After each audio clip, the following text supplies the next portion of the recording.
Riot has made a lot of characters that they probably shouldn't have, whether it was that they were broken, poorly designed, or just plain boring to play against. There was always something wrong, but it was usually one thing, one glaring flaw that, though hard to fix, was always fixable. If you somehow magically balanced Aphelios, he'd be a good character. If Yumi was less safe, she could actually be fine, and often, eventually, Riot finds out how to balance a character, or at least gets close enough. But there was a champion so poorly made that there was nothing Riot could do to salvage them. They had to gut them completely and removed them from the weekly rotation for years, only to try and revive them in a new form. Depending on when you joined LoL, you may never have seen this champion, at least not in their original form. I am talking about no other champion than Yorick. Now, conceptually, Yorick was an interesting champion. He was supposed to be a necromancer whose entire kit revolved around summoning creatures that helped him fight. If you've played League literally at all, there should be an obvious issue with this. Summons have been notoriously weird. No matter how much Riot tries, they always feel like a glorified minion, or if you're lucky, glorified super minions. Sure, they often have an ability tied to them, like Tibbers' stun or Daisy's dash, but that never felt like enough to justify controlling a whole other character. After all, League and MOBAs as a whole are heavily based on real-time strategy games like Warcraft.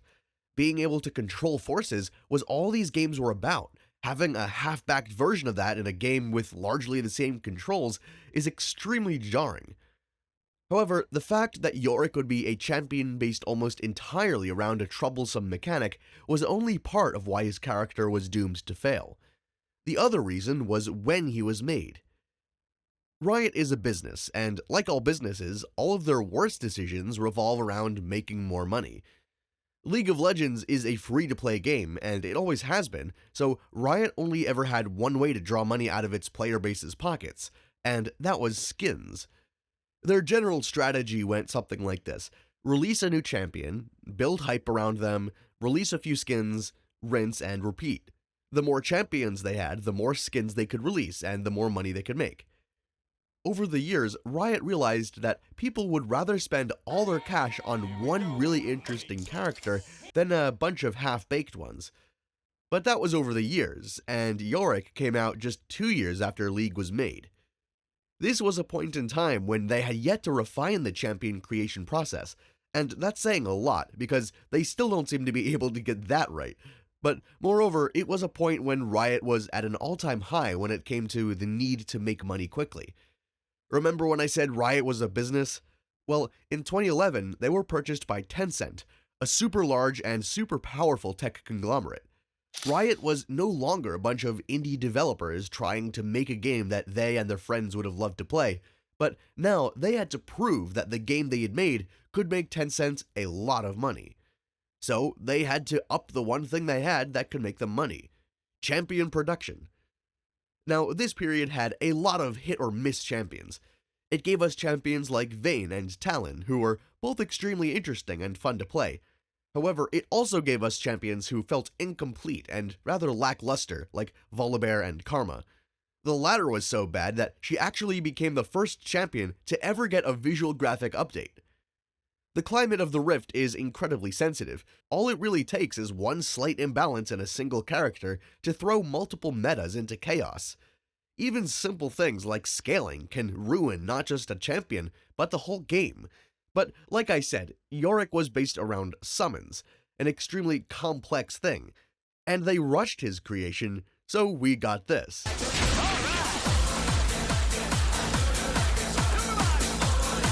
Oh, fuck.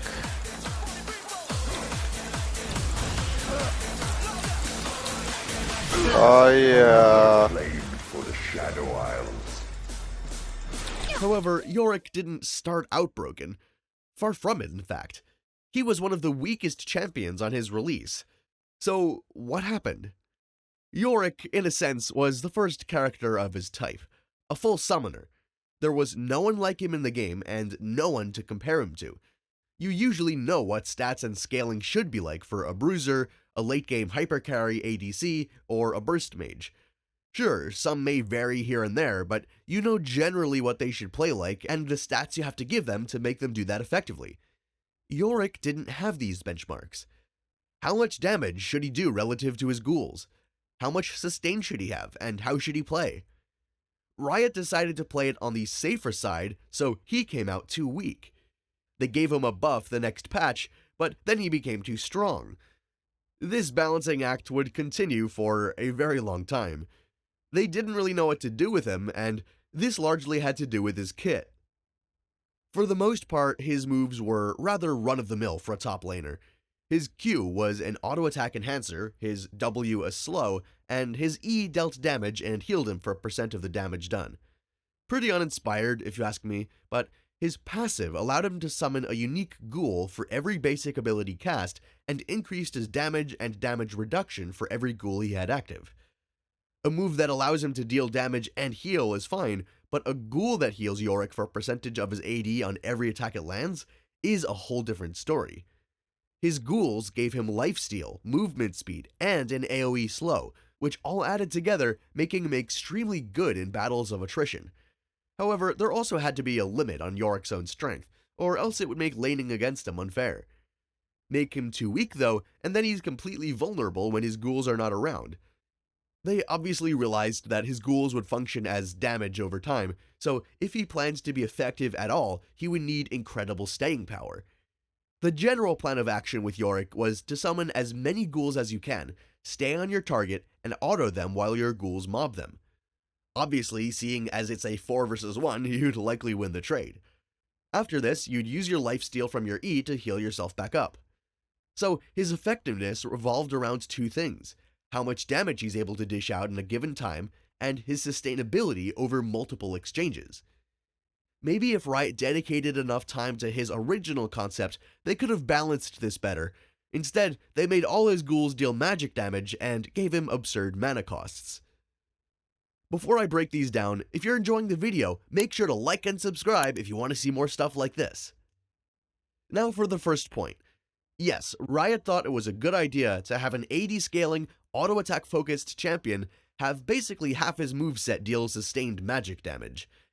What this basically means is that if Yorick is able to do really any damage, he's practically impossible to build against because he would have both a reliable source of AD and magic damage, no matter how he's built. It seemed that this was Riot's attempt to make him a dominant lane bully, and they planned to curtail the possible impacts of this by making him have extremely high mana costs, though this obviously didn't work. Like we said earlier, Yorick is a summoner. That means that it's expected that he should be able to use his summons pretty often. If not, it deals the whole purpose of the character. Riot tried to thread the line, but it all came tumbling down when the player base discovered a way around his weakness: Manamune and Frozen Heart. High mana cost is only an issue if you don't have enough mana to cast your spells.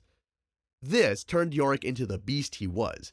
He had unreasonable sustain from his lifesteal, and unless you had a dash, his movement speed and slow made him able to chase down opponents to the end of the earth. Moreover, he could stay in lane much longer and cast his spells much more liberally. I'm sure Riot made his mana costs so high because they knew that was really the only way to add nuance in his play. If they ever wanted decision-making to be part of his play, there needed to be a cost for him trying to button mash and using all of his summons at once.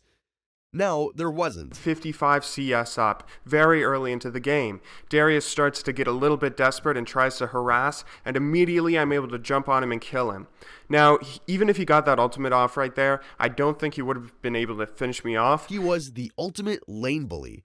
He had incredible early game damage, and for all intents and purposes, his ghouls made it so that he always had a wave advantage, both numerically and because he had the ability to use them to harass opponents of creeps without risking damage to himself.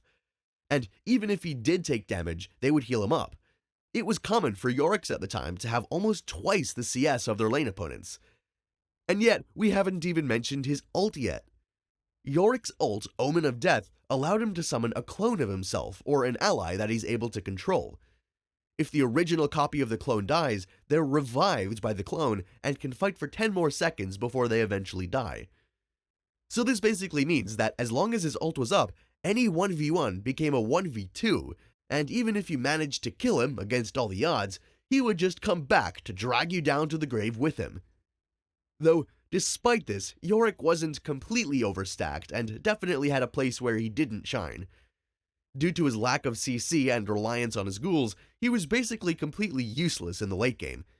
And despite the meme that said, Yorick walks into a bar, there was no counter, he could be countered hard by champions like Jax and Aurelia, or simply be camped to death by an enemy jungler.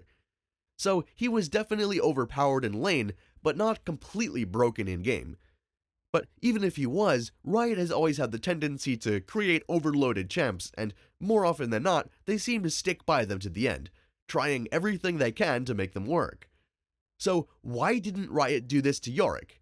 And why didn't they treat him like Aphelios or Yasuo? Remember the issues we mentioned earlier with summons? Yorick's ghouls, his whole bread and butter, were extremely one-dimensional and boring. They were the glorified minions we expected them to be. They made him annoying to play against, but he wasn't really controlling an army of the undead. They felt more like Dot than full-fledged summons. And if the bases of his whole kit were one-dimensional, you can bet he was as well. All Yorick ever did was summon all of his ghouls, walk you down, and as long as he survives with the lifesteal from his E, Omen of Famine, that would heal him right back up. And he would just do this over and over and over again until late game, where he would practically become useless, save for his ult being able to revive his ADC.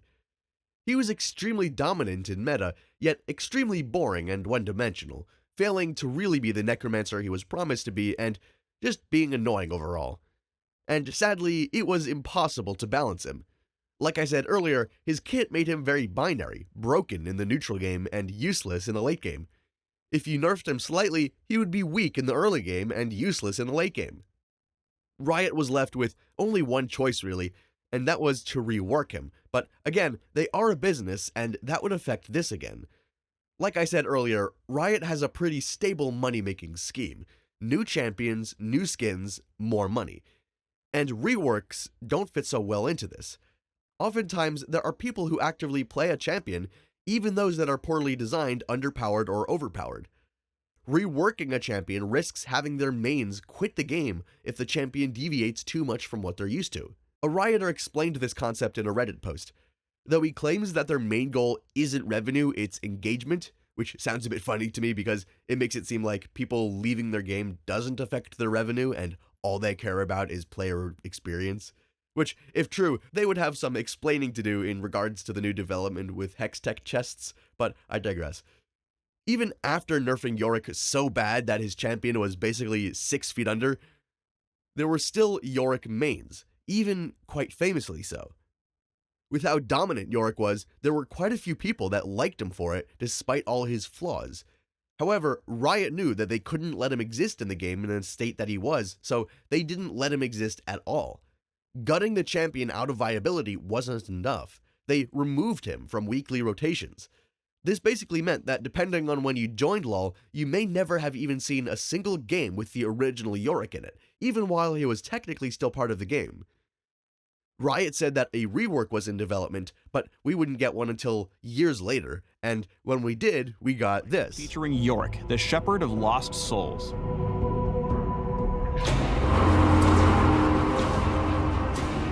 By Shadow Isle standards, Yorick's a pretty good guy. The former monk just wants to free the souls who have spent a millennium trapped in the black mists of the Isle. Yorick's reworks has always been one of my favorites visually, and I loved a lot about the champion, but I found myself asking the question, did they actually do his concept justice? One of the main changes they made to Yorick is that they took most of the power that was tied to his summons away and instead opted for a more Yorick-focused moveset. He still had an auto-attack enhancer as his Q, a slow, and some magic damage, but they were all his now, not his ghouls. Though they did get rid of his lifesteal, greatly reducing his sustain. So what did his ghouls, now called Mistwalkers, do? Well, in order to counterbalance his ghouls just being glorified creeps, Riot decided to not glorify Mistwalkers and just make them creeps. With Yorick's new passive, graves are spawned around him, or when he last hits a minion with his Q, or every time he kills a champion or monster. He can then raise Mistwalkers from the ground. The Mistwalkers themselves are just minions and skins. They progress down the lane even without Yorick and attack towers and other minions. Yorick is able to use his E to send them at specific targets, but for the most part, yeah, they're just creeps. His new ult also summoned a creature that, you guessed it, was a glorified super minion. It was clear that Yorick was built to be the ultimate split pusher, and in a sense, he kind of was. He could blow through lanes at a rate that no one else could, and because of his ability to set the Maiden of the Mist, his ult, down any lane of his choice, he was the one champion that could push multiple lanes at the same time. However, this felt like a cop-out to me. You had a champion whose whole concept was being a summoner, and you resolved the issues in his kit by making him less of a summoner. Yorick's rework felt like Riot saying, yeah, we spent 5 years thinking, and we literally can't think of a way to make summons work, so here you go. It was disappointing, but it worked for the most part. Yorick now had a reasonable win condition that could be balanced. They could always make him more or less proficient at split pushing and still have him be effective without being too broken. Or at least you would think so. Riot, however, still had issues with this champion. Yorick's whole thing was split pushing. He went from a lane bully to a late game menace, not in an upfront confrontation, but with how well he destroys towers. In higher elos, this was a useful tool, but something that could be handled. In lower elos, however, he was unstoppable. Low elo players just didn't have the map awareness to deal with this playstyle, and it often felt like Yorick could win games entirely on his own. Go, I'm on Nexus 1. Give me 10 seconds. 5. I go. GP 1 HP, GP 1 HP, GP down. End. I'm heading. Fucking game. I got. So they complained, and Riot listened. Yorick was nerfed to the point that he fell out of play at the higher elos to satisfy the low elo players. So we have the current Yorick. He is somewhat balanced and has an extremely unique and frankly fun win condition. However, he still feels like he fell short of the original concept. Or rather, it was thrown out completely. There's no way a current Yorick main would be able to pick up old Yorick or vice versa. It was less of a rework and more of a completely new champion built around the same concept. Deep down, despite the fact that I love playing Yorick, I wonder if Riot made the right choice changing so much about him. Do you think that there was a possible version of Yorick that stayed the same dominant lane bully with unique and varied summons, but was balanced enough to where he could be a progressive part of the game? I'd love to hear your thoughts in the comment section down below.